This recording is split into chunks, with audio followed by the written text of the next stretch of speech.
Start rolling.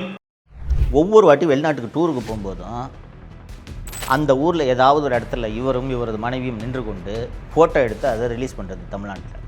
இந்த புகைப்படங்களை அரசின் செய்தி விளம்பரத்துறையே வெளியிடுகிறது. அமெரிக்காவுக்கு போயிருந்தப்போ இதே மாதிரி அமெரிக்காவில் சைக்கிள் ஓட்டுற ஒரு ஃபோட்டோவை ரிலீஸ் பண்ணாங்க. இங்கேருந்து சைக்கிள் ஓட்டுறதுக்காக அவனை ஓட்டு போட்டு அமெரிக்காவுக்கு அனுப்பணும். இவங்க ஊரை சுற்றி பார்க்குறதுக்கு மக்கள் வரி பணத்தை எப்படி வீணெடுத்திருக்கிறார்கள் தெரிகிறதா? தொழில்துறை அமைச்சராக இருக்கக்கூடிய திரு டிஆர்பி ராஜா அவர்கள் வெள்ளை அறிக்கைன்னா அந்த வெள்ளை பேப்பரை தான் தூக்கி காட்டணுன்ட்டு வெள்ளை பேப்பரை தூக்கி காட்டுறாருன்னா எவ்வளவு ஆணவம் இருக்கும் இவர்களுக்கு, யோசித்து பாருங்கள். அவருக்கு புரியுற அளவுக்கு ஒரு ஸ்டேட்மெண்ட், ஒரு வெள்ளை அறிக்கை வச்சிருக்கேன். டிஆர்பி ராஜா அவங்க அப்பா டிஆர் பாலுனால தானே மந்திரி ஆனார், இல்லைன்னா என்ன அவர் கட்சிக்காக உடைச்சா அவர் மந்திரி ஆனார்? ஒத்த ரூபா துபாயிலேருந்து வரல இன்வெஸ்ட்மெண்ட்டு, ஒத்த ரூபா வரல. ஏன்னா அந்த குடும்பத்திலேருந்து யாரை தலைவராக போட்டாலும் ஏற்றுக்கிறதுக்கு ஆயிரக்கணக்கான தொண்டர்கள் கொத்தடிமைகளாக இருக்கும்போது அவர்களுக்கு இந்த எண்ணம் வராமல் போனால்தான் ஆச்சரியம். தமிழ் பெருங்குடி மக்கள் அத்தனை பேருக்கும் வணக்கம். 2026 சட்டப்பேரவை தேர்தல் வரப்போகிறது. அத்தனை கட்சிகளும் உச்சகட்ட பிரச்சாரத்தில் ஈடுபட்டு கொண்டிருக்கின்றன. திமுக என்ற தீய சக்தி எப்படியாவது மீண்டும் ஆட்சிக்கு வந்துவிட வேண்டும் என்பதற்காக எத்தனையோ பொய்களை உங்கள் முன்னால் அள்ளி வீசி கொண்டிருக்கிறது.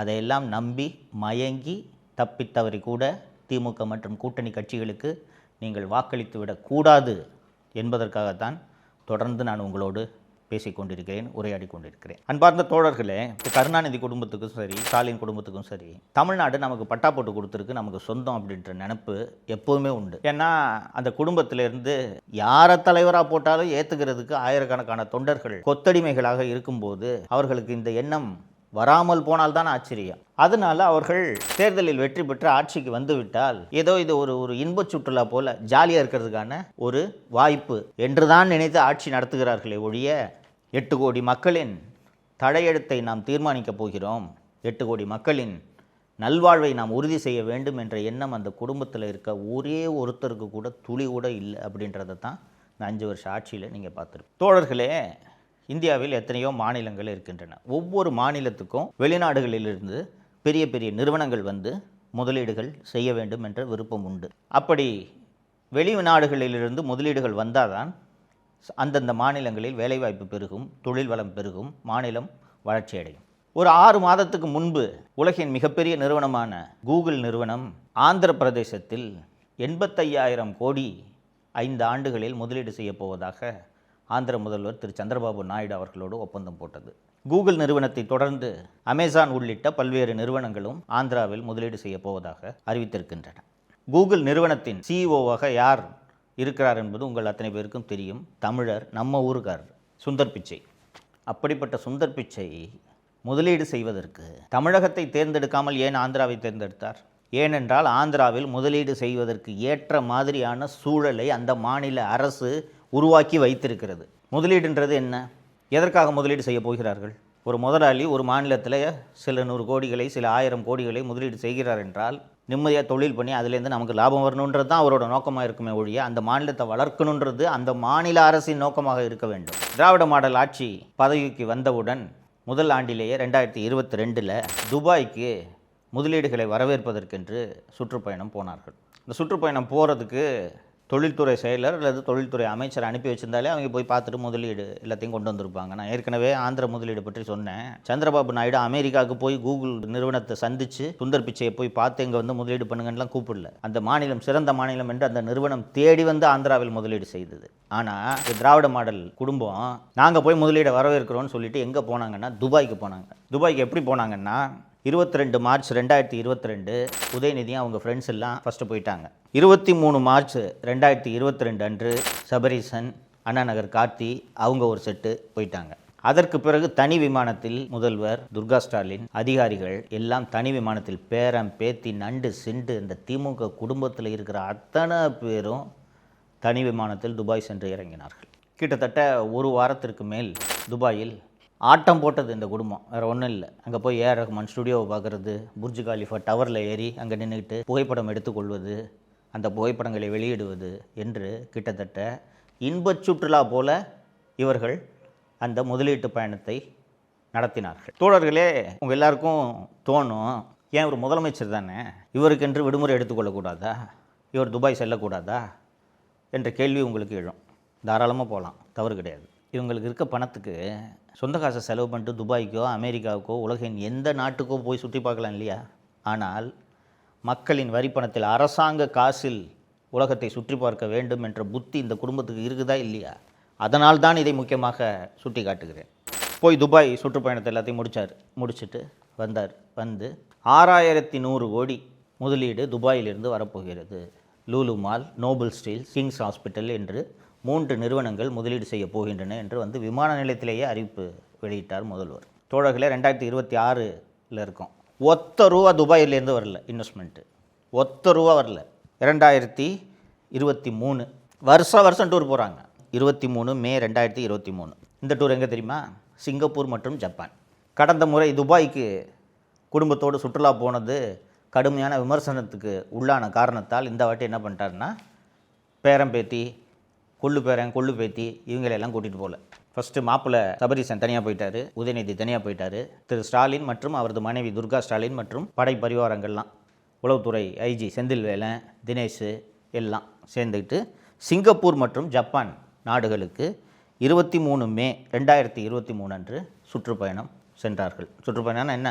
முதலீட்டாளர்களை வரவேற்பதற்காக, முதலீடுகளை வரவேற்பதற்காக பயணம் என்று போனார்கள். போயிட்டு வந்து 3000 கோடி ரூபாய் ஜப்பான் மற்றும் சிங்கப்பூரிலிருந்து முதலீடு வரப்போகிறது என்று விமான நிலையத்தில் முதல்வர் அறிவித்தார். தோழர்களே, இதுவரைக்கும் 10 பைசா முதலீடு அங்கிருந்து வரவில்லை. ஐரோப்பாவிலேயே ஒரு நலிவடைந்த பொருளாதாரம் என்று பொருளாதார வல்லுநர்கள் எந்த நாட்டை கூறுகிறார்கள் என்றால் ஸ்பெயின் நாட்டை சொல்லுவார்கள். சரிங்களா? ஸ்பெயினில் பெரிய அளவு தொழில் வளம் எல்லாம் இல்லை. ஐரோப்பாவிலேயே ஒரு ஸ்பெயின் சுற்றுலாவுக்கு நல்ல நாடே ஒழிய இண்டஸ்ட்ரியல் லெவலில் ஜெர்மனி போல் ஸ்பெயின் வந்து ஒரு முதலீடுகளை தொழில் ரீதியாக வளர்ந்த ஒரு நாடு என்று சொல்ல முடியாது. ஸ்பெயினிலிருந்து முதலீடுகளை வரவேற்கப் போகிறேன் என்று 27 ஜனவரி 2024 முதல் 7 பிப்ரவரி 2024 வரை 15 நாட்கள் ஸ்பெயினுக்கு சுற்றுப்பயணம் போகிறார். போயிட்டு வந்து விமான நிலையத்தில் ஒவ்வொரு வாட்டியும் வந்த உடனே இஷ்டத்துக்கு கூசாமல் போய் சொல்கிறது. இந்த வாட்டி எவ்வளோன்னு கேட்டிங்கன்னா 3440 கோடி ரூபாய் முதலீடு ஸ்பெயினிலிருந்து வரப்போகிறது. அந்த முதலீட்டிலிருந்தும் 10 பைசா இது வரைக்கும் வரல. அதற்கு பிறகு ஜனவரி மாதம் 2024 2 டூர், 28 ஆகஸ்ட் 2024 முதல் 12 செப்டம்பர் 2024 வரை எங்கே சுற்றுப்பயணம் சென்றார் என்றால் அமெரிக்காவுக்கு சுற்றுப்பயணம் சென்றார். அமெரிக்காவுக்கு சுற்றுப்பயணம் சென்றார் என்றால் அங்கே போய் முதலீட்டாளர்களை வரவேற்க அப்படின்ட்டு தானே நமக்குலாம் கதை சொல்கிறாங்க. அங்கே போய் என்ன வேலை பார்த்தாரு தெரியுமா? ஐஃபோன் தயாரிக்கக்கூடிய ஆப்பிள் நிறுவனத்தை போய் சுற்றி பார்க்குறாரு, கூகுள் நிறுவனத்தை சுற்றி பார்க்குறாரு. அமெரிக்காவில் இருக்கக்கூடிய முக்கியமான தொழில் நிறுவனங்கள் எல்லாம் போய் டூரிஸ்ட் மாதிரி போய் சுற்றி பார்த்து விட்டு வந்து விமான நிலையத்தில் 7516 கோடி ரூபாய் முதலீடு அமெரிக்காவிலிருந்து வருகிறது என்று அறிவித்தார். இந்த முதலீட்டிலிருந்தும் 10 பைசா இது வரைக்கும் வரல. இதில் என்ன விசேஷம் கேட்டிங்கன்னா, ஒவ்வொரு வாட்டி வெளிநாட்டுக்கு டூருக்கு போகும்போதும் அந்த ஊரில் ஏதாவது ஒரு இடத்துல இவரும் இவரது மனைவியும் நின்று கொண்டு ஃபோட்டோ எடுத்து அதை ரிலீஸ் பண்ணுறது தமிழ்நாட்டில். இந்த புகைப்படங்களை அரசின் செய்தி விளம்பரத்துறையே வெளியிடுகிறது. அமெரிக்காவுக்கு போயிருந்தப்போ இதே மாதிரி அமெரிக்காவில் சைக்கிள் ஓட்டுற ஒரு ஃபோட்டோவை ரிலீஸ் பண்ணாங்க. இங்கேருந்து சைக்கிள் ஓட்டுறதுக்காக அவனை ஓட்டு போட்டு அமெரிக்காவுக்கு அனுப்பணும்? யோசிச்சு பாருங்கள். இப்படிப்பட்ட ஒரு முதல்வர் தேவையா நமக்கு? அதற்கு பிறகு கடைசி சுற்றுப்பயணம் 30 ஆகஸ்ட் 2025 முதல் 8 செப்டம்பர் 2025 வரை 8 நாட்கள் சுற்றுப்பயணமாக ஜெர்மனி மற்றும் இங்கிலாந்துக்கு சுற்றுப்பயணமாக முதல்வர் அவரது குடும்பத்தோடு மனைவி திருமதி துர்கா ஸ்டாலின் மற்றும் செந்தில்வேலன் படை பரிவாரங்களோடு சென்றார். இந்த முறை ஐரோப்பிய சுற்றுப்பயணம், இந்த ஜெர்மனி மற்றும் யூகே சுற்றுப்பயணம் முடிந்த பிறகு வந்து இவர்கள் அறிவித்த முதலீடு எவ்வளவு தெரியுமா? 15000 கோடி ரூபாய்க்கு முதலீடு ஜெர்மனி மற்றும் இங்கிலாந்திலிருந்து வரப்போகிறது என்று அறிவித்தார்கள். இதுக்கு நடுவில் ஒரு தமாசெல்லாம் பண்ணாங்க. ஆக்ஸ்போர்டு பல்கலைக்கழகத்தில் பெரியாரின் படம் நிறுவப்பட்டது என்று ஒரு பெரியாரோட ஃபோட்டோ வச்சு அந்த புகைப்படங்களை எல்லாம் வெளியிட்டார்கள். அந்த ஆக்ஸ்போர்டு பல்கலைக்கழகம் வந்து எல்லாமே இன்டர்நெட்டில் அதோட டீட்டெயில்ஸ் எல்லாம் அவைலபிள். ஆக்ஸ்போர்டு பல்கலைக்கழகத்துக்கு உள்ளேயே பல்வேறு கல்லூரிகள் இருக்கின்றன. அந்த பல்வேறு கல்லூரிகளுக்கென்று அரங்கங்கள் தனியாக இருக்கின்றன. ஒரு ஹால் இருக்குன்னு வச்சுக்கோங்களேன். அந்த அரங்கங்களில் உலகில் எந்த அமைப்பை சேர்ந்தவர்கள் வேண்டுமென்றாலும் அந்த அரங்கத்தை வாடகைக்கு எடுத்து லெக்சர் நடத்தலாம். ஃபார் எக்ஸாம்பிள், நீங்கள் ஜெனட்டிக் சயின்ஸில் ஒரு புதிய தியரியை நீங்கள் கண்டுபிடிச்சிருக்கக்கூடிய ஒரு விஞ்ஞானின்னு வச்சுக்கோங்களேன். இந்த ஜெனட்டிக் சயின்ஸ் பற்றி நான் ஒரு பேப்பரை ப்ரெசென்ட் பண்ணுறேன் அப்படின்ட்டு இந்த ஜெனட்டிக் சயின்ஸ் சம்மந்தமாக படிக்கக்கூடிய மாணவர்கள், ஆராய்ச்சியாளர்கள் வந்து இந்த லெக்சரை அட்டென்ட் பண்ணலாம் அப்படின்ட்டு நீங்கள் அந்த ஹாலை வாடகை எடுத்துக்கலாம். சரிங்களா? அப்போது அந்த ஆக்ஸ்ஃபோர்டு பல்கலைக்கழகத்திலேயே ஜெனட்டிக் சயின்ஸ் பற்றி படிக்கக்கூடிய மாணவர்கள் உங்களோட லெக்சரை, நீங்கள் முக்கியமான ஆளாக இருந்தீங்கன்னா வந்து அந்த லெக்சரை அட்டென்ட் பண்ணுவாங்க. சில லெக்சர்ஸ்க்கெல்லாம் டிக்கெட் கொடுத்து வாங்கணும். ஓகேங்களா? இது போல் ஆக்ஸ்ஃபோர்டு பல்கலைக்கழகத்தில் ஒரு ஹாலை வாடகை எடுத்து ஒரு சாதாரண ஸ்டாண்ட் இருக்கும் தெரியுமா, புகைப்படங்கள்லாம் வைக்கிற மாதிரி, இறந்து போனவங்களுக்கெல்லாம் அஞ்சலி செலுத்துறதுக்கு ஒரு புகைப்படம், ஒரு ட்ரைபாடு மாதிரி வச்சு அதில் ஒரு ஃபோட்டோ வைப்பாங்கல்ல, இது மாதிரி 1500 ரூபாய்க்கு ஒரு பெரியார் ஃபோட்டோவை வாங்கி அந்த ஹாலை வாடகைக்கு எடுத்து அங்கே போய் இவரை கோட்டு சூட்டு போட்டுக்கிட்டு பேசுகிற மாதிரி இவரை பேச வச்சு அதில் ஒரு ஃபோட்டோ வச்சு ஆக்ஸ்ஃபோர்டு பல்கலைக்கழகத்தில் பெரியார் படத்தை முதல்வர் நிறுவினார் என்று இதற்கு ஒரு பொய்யை சொன்னார்கள். இப்படிப்பட்ட ஒரு கேவலமான கட்சியையோ கேவலமான அரசையோ பார்த்துருக்கிறீர்களா? இந்த வேலையை பண்ணுறதுக்கு மக்களோட வரிப்பணம் கோடிக்கணக்கில் செலவிடப்பட்டிருக்கிறது. நான் இந்த 5 வருஷமாக இவர்கள் போன இந்த டூரோட பட்டியல் எல்லாம் நான் ரெகுலராக இப்போ படித்தேன், பார்த்துருப்பீங்க. மக்களே, இந்தியாவில் எல்லா மாநிலங்களுக்கும் வெளிநாடுகளிலிருந்து முதலீடு வருகிறது. ஆந்திராவை உதாரணமாக சொன்னேன்.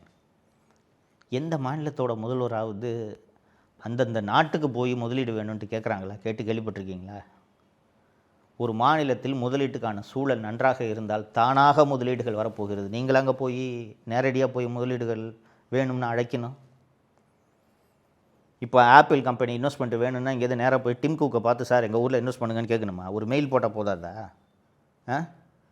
இவங்க ஊரை சுற்றி பார்க்குறதுக்கு மக்கள் வரிப்பணத்தை எப்படி வீணெடுத்திருக்கிறார்கள் தெரிகிறதா? இப்படி முதலீடுகளை வரவேற்கிறோம் என்ற பெயரில் மக்கள் வரிப்பணத்தில் உலகத்தை பூராக சுற்றி வரலாம், யாரும் நம்மை கேள்வி கேட்க மாட்டார்கள் என்று இந்த குடும்பத்துக்கு எவ்வளோ தைரியம் வந்திருக்கு தெரியுதா? எங்கேருந்து இந்த தைரியம் வரும்? எவ்வளோ தான் இந்த 5 வருஷத்தில் முதலீடு வந்துச்சு? வெள்ளை அறிக்கை வெளியிடுங்கள் என்று எதிர்க்கட்சி தலைவர் திரு எடப்பாடி பழனிசாமி அவர்கள் பலமுறை வலியுறுத்தியிருக்கிறார். தொழில்துறை அமைச்சராக இருக்கக்கூடிய திரு டிஆர்பி ராஜா அவர்கள் வெள்ளை அறிக்கைனா இந்த வெள்ளை பேப்பரை தான் தூக்கி காட்டணுன்ட்டு வெள்ளை பேப்பரை தூக்கி காட்டுறாருன்னா எவ்வளவு ஆணவம் இருக்கும் இவர்களுக்கு? யோசித்து பாருங்கள். மக்கள் வரி பணத்தில் உலகம் பூரா போய் சுற்றுறீங்க, குடும்பத்தோடு போய் சுற்றுறீங்க. எவ்வளையா முதலீடு வந்திருக்குன்ட்டு அது சம்மந்தமான ஃபேக்சுவல் ரிப்போர்ட் கொடுங்கன்னு வெள்ளை அறிக்கை கேட்டால் வெள்ளை பேப்பரை தூக்கி காட்டுறாருன்னா எவ்வளவு ஆணவம் இருக்கும் இவர்களுக்கு? இந்த ஆணவக்காரர்கள் மீண்டும் ஆட்சிக்கு வரலாமா? இதை நீங்கள் யோசிக்க வேண்டும். ஆட்சிக்கென்று வந்து விட்டால், மக்கள் வாக்களித்த ஆட்சி கட்டிலில் அமர்ந்து விட்டால் நம்மை யாரும் எதுவும் செய்ய முடியாது என்ற ஆணவம் திமுகவில் இருக்கக்கூடிய அத்தனை பேரிடமும் இருக்கிறது. நீங்கள் இதை மறந்துடக்கூடாது. டிஆர்பி ராஜா அவங்க அப்பா டிஆர் பாலுனால தானே மந்திரி ஆனார், இல்லைன்னா என்ன அவர் கட்சிக்காக உடைச்சா அவர் மந்திரி ஆனார்? இப்படிப்பட்ட ஆணவக்காரர்கள் மீண்டும் ஆட்சியில் அமர்வதை நீங்கள் ஒரு நாளும் அனுமதிக்கக்கூடாது. நீங்கள் நினைவில் வைத்துக் கொள்ளுங்கள். தப்பி தவறி யாராவது நான் திமுகவுக்கோ திமுக கூட்டணி கட்சிக்கோ வாக்களிக்கப் போகிறேன் என்று சொன்னால் அவர்களிடம் பேசி புரிய வைக்க வேண்டியது இந்த வீடியோவை பார்க்கும் ஒவ்வொருவரது கடமை என்பதை இந்த நேரத்தில் நான் உங்களுக்கு நினைவுபடுத்த விரும்புகிறேன். மறந்துவிடாதீர்கள் தோழர்களே, திமுக என்ற தீய சக்தி தப்பி தவறி கூட ஆட்சிக்கு வரக்கூடாது. இதை நினைவில் வைத்துக் கொள்ளுங்கள். வாக்களிக்கும் போது இதை மறந்து விடாதீர்கள். நன்றி. தமிழகத்தை காப்போம்.